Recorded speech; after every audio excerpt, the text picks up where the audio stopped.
Kali ini kita bertemu kembali di mata kuliah Akuntansi Keuangan Menengah, pertemuan yang ke-14 part yang kedua. Kita bahas mengenai dividen. Ini adalah referensi yang saya gunakan. Dividen ini pembagian kepada pemegang saham perseroan terbuka yang sebanding dengan jumlah lembar yang dimilikinya.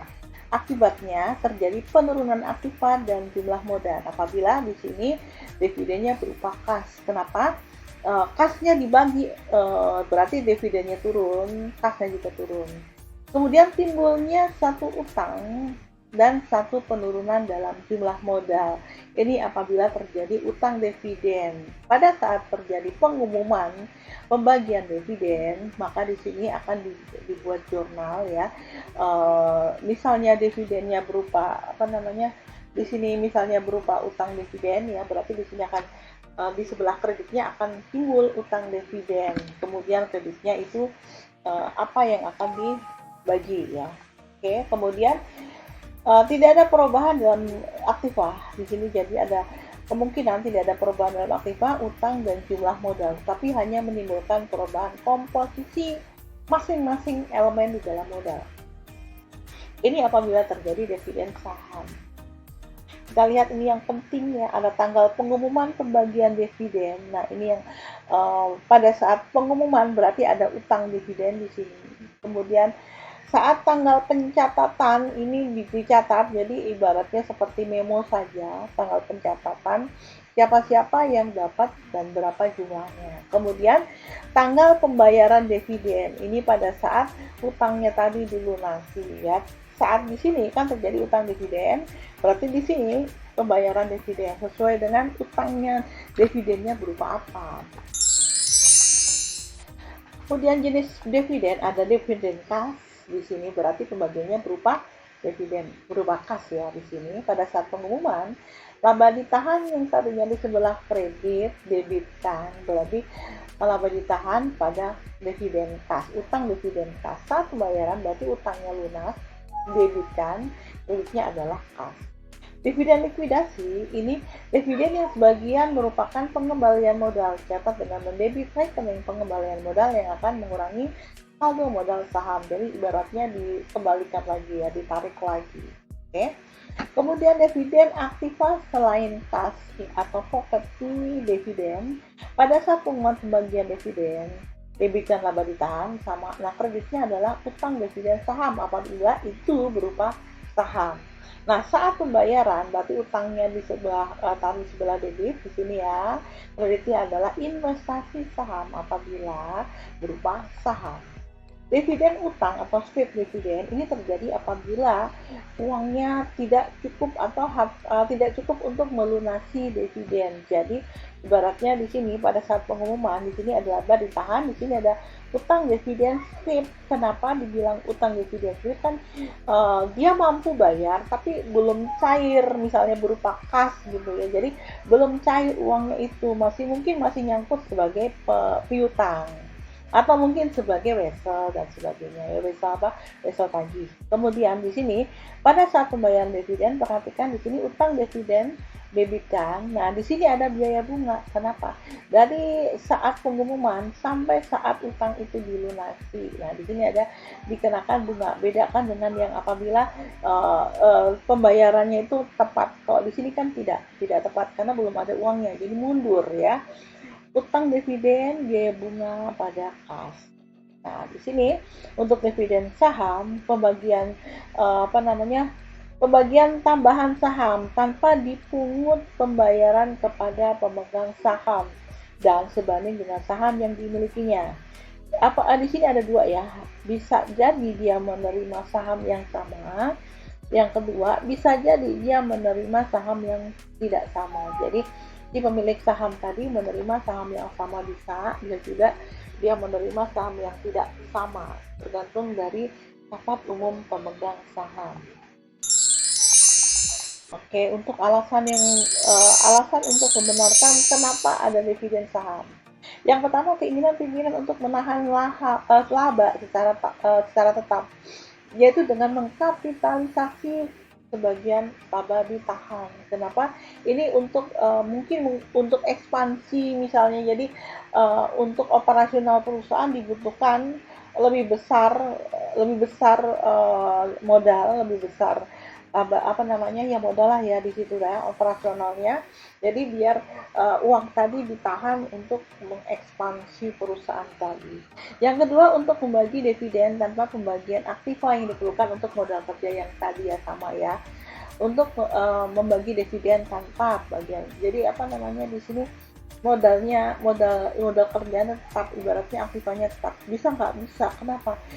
Kalau perusahaan itu si pemiliknya itu biasanya tidak mengandalkan saham saja dari hasil saham untuk biaya hidupnya, dia kerja juga, atau mungkin dia bisa dengan cara yang lain ya, dengan apa namanya mempunyai usaha yang lain. Nah ini kemungkinan juga bisa seperti ini. Yang ketiga, untuk menaikkan jumlah lembar saham yang beredar sehingga harga pasarnya akan turun. Untuk dividen kas, contoh tanggal 20 Desember 2019, PT RF mengumumkan pembagian dividen Rp1.000 per lembar saham biasa dan akan dibayar tanggal 20 Januari 2020 ya. Saham yang beredar nilainya ada 1.000 lembar. Kita lihat jurnalnya tanggal 20 bulan 12 saat pengumuman dividen. Laba ditahan sebelah debit, ini sesuai dengan nominalnya ya di sini. Laba ditahan pada utang dividen. Jadi 1.000 dikalikan 1.000, kan pembagian dividennya ada 1.000. Oke. Kemudian pada saat jurnal pembagian dividen utangnya lunas, berarti di sini pelunasan maksudnya ya di sini. Ini kita lihat di sini utangnya di sebelah debit, kreditnya adalah kas, misal pembagian dividen berupa kas tadi. Dividen aktiva selain kas, seperti dividen. Ini contoh, PT Bahtera mempunyai 10.000 lembar saham PT XYZ dengan harga perolehan 1,1 juta. Saham PT Bahtera yang beredar 10.000 tanggal 15 Desember diumumkan pembagian properti dividen, di mana setiap lembar saham PT Bahtera akan menerima dividen 1 lembar saham PT XYZ yang akan dibagi tanggal 1 Januari. Harga pasarnya di sini 125.000 per lembar. Yang pertama, saat pengumuman, ini laba ditahan di sebelah debit, kreditnya adalah dividen PT saham utang ya. Di sini kreditnya adalah utang dividen saham PT XYZ. Kita lihat di sini kenapa 1,1. Di sini harga sesuai dengan di sini ya, harga perolehannya 1,1. Oke. Kemudian pada saat pembayaran dividen utangnya debitkan ya 1,1, kreditnya adalah investasi pada PT saham XYZ ini ya. Kemudian untuk yang kedua ya, properti dividen ya, PT Bahtera memiliki yang ini double ya, jadi kita lewatkan saja. Yang ketiga, scrip dividen. PT ABC mengumumkan pembagian scrip dividen 1 juta, bunganya ada 10%, jatuh tempo 3 bulan. Nah, saat pengumuman di sini berarti ada utang scrip dividen di sebelah kredit ya, debitnya pasti laba ditahan. Saat jatuh tempo di sini ada utang scrip dividen ini lunas, oke. Kemudian kas yang keluar lebih, kenapa? Karena ada biaya bunga sebesar 10%. Jadi 10% dikalikan dengan 3/12 gitu ya, dikalikan dengan nominalnya 1 juta. Jadi ada 2.500. Nah, seperti ini. 3/12 kali 10% kali 100.000 di sini ya. 100.000. Kenapa? Karena utang dividennya tadi kan 100.000 ya, karena bunganya kebanyakan di sini. Oh, ternyata di sini kebanyakan saya tulis nolnya ya, bukan 1 juta tapi di sini 100.000 rupiah. Kita menyesuaikan ini yang benar. Oke, 100.000 tadi typo ya. 100.000 di sini utang dividennya 100.000. Utang dividen untuk yang pada saat jatuh tempo berarti utang dividennya debitkan, kemudian keluarnya adalah 102.500. Ini hasilnya dari tadi ya. Oke, untuk dividen saham, kita lanjutkan contoh untuk dividen saham. Di sini ada datanya. Jadi ada modal saham preferen, saham biasa, ada agio laba ditahan, jumlahnya sekian ya.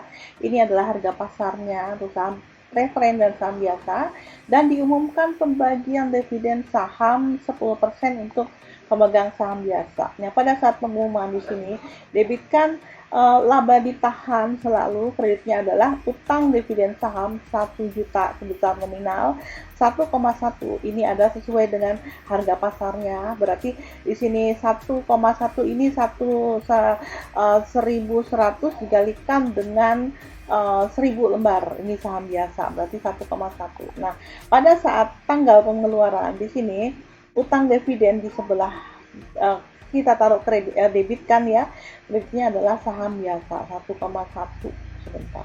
Nah, seperti ini ya. Jadi pada saat pengeluaran di sini utangnya lunas, kreditnya adalah modal saham biasa sebesar nominalnya seperti ini. Apabila ini dengan soal yang sama, tapi diumumkan pembagian dividen 50%. Nah, beda ya di sini ya. Kita lihat bukan 10 juta, tapi di sini laba ditahannya adalah 5 juta. Dari mana di sini 50%-nya. Kalau tadi kan 10 juta itu 100% ya. Di sini 50% berarti tinggal 5 juta. Nah, sebelah saat pengeluaran di sini debitnya juga sama 5 juta pada modal saham biasa. Oke, sampai di sini jumpa kita. Wassalamualaikum warahmatullahi wabarakatuh. Om Swastiastu, salam sejahtera, nama budaya, salam kebajikan.